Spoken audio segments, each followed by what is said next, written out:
Kosova sot shënon 18 vjet shtetësia, akti historik I 17 shkurti 2008 vullosi rrugtimin e gjatë për liri dhe shtet të ndërtim. Në këto gati 2 dekada, Kosova ka kaluar nëpër procese të rëndësishme politike, ekonomike dhe shoqërore, duke konsoliduar institucione dhe subjektivitetin ndërkombëtar. Pavarësia erdhi pas një periudhe të dhimbshme, lufte dhe sakrificash, ku roli I ushtrisë çlirimtare të Kosovës mbetet pjesë e pandashme e historisë së re të vendit. Përveç luftëtarëve, kontribut të jashtëzakonshëm dhanë edhe mësuesit, që mbajtën gjallë arsimin në vitet e okupimit, punëtorët shëndetësor, intelektualët, mediat dhe diaspora, duke krijuar themelet e shtetit që sot feston 18 vite pavarësi.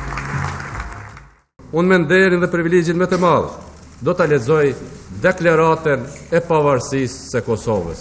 Të mbledhur në mbledhjet e jashtëzakonshme me 17 shkurt 2008 në kryeqytetin e Kosovës në Prishtinë, duke ju përgjigjur thirrjes së popullit për të ndërtuar një shoqëri që respekton dinjitetin njerëzor dhe afirmon krenarinë dhe synimet e qytetarëve të saj.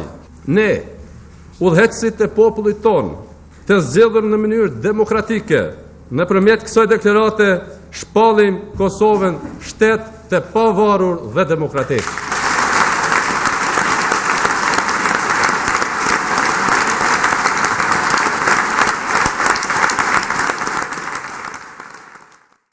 Gjatë këtyre viteve, Kosova ka ndërtuar institucionet e saja demokratike, ka miratuar një varg legjislacionesh duke shtrirë autoritetin në gjithë territorin. Integrimi ndërkombëtar ka qenë një nga prioritetet kryesore me synime të qarta drejt strukturave euroatlantike. 18 vjet më pas, Kosova vazhdon të ndërtojë identitetin dhe shtetin e saj. Për vjetori I pavarësisë është një moment të reflektimi për rrugën e kaluar, sakrifica të bëra dhe përgjegjësinë për të ardhmen. Mes krenarisë për arritjet dhe vetëdijes për sfidat, 18 vjetori shënon jo vetëm një datë historike, por edhe një thirrje për më shumë unitet, zhvillim dhe vizion për vitet që vijnë.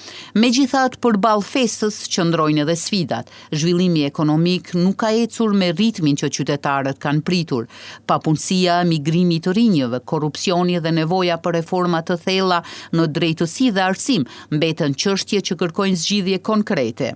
Shumë qytetarë shprehin bindjen se pavarësia politike duhet të pasohet me pavarësi ekonomike dhe mirëqenie më të prekshme në jetën e përditshme.